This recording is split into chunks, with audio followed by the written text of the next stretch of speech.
তোর হাত বলবে আল্লামা সাঈদীর মতো আল্লাহর প্রেমিককে 13 বছর তুই জেলখানায় ফেলে রেখেছিস, ঠিক না ঠিক? তারপরে তোর লোক দিয়ে ইনজেকশন দিয়ে তাকে দুনিয়া থেকে বিদায় করেছিস। আল্লামা সাঈদী রাহমাতুল্লাহ আলাইহির উত্থান হয়েছে এই সাতক্ষীরায়।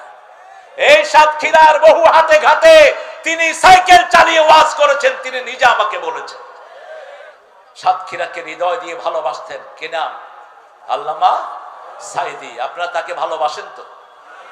তিনি কোথায় যাবেন বলেন? আল্লাহ তাকে কোথায় দিবেন? আমরা আল্লাহর কাছে দোয়া করে বলেন, হে আল্লাহ, হে আল্লাহ, আপনার এই গোলামকে জান্নাতুল ফেরদাউসের শ্রেষ্ঠ মেহমান বানায়া দেন।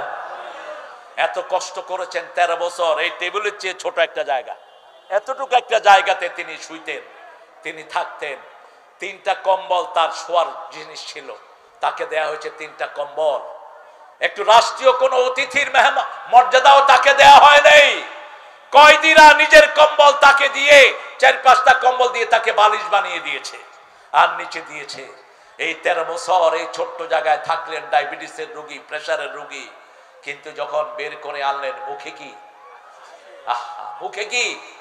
চলে গেলে জান্নাতেরি হাসি উপহার, দিনের পথে চলবো মোরা, এই তো অঙ্গীকার।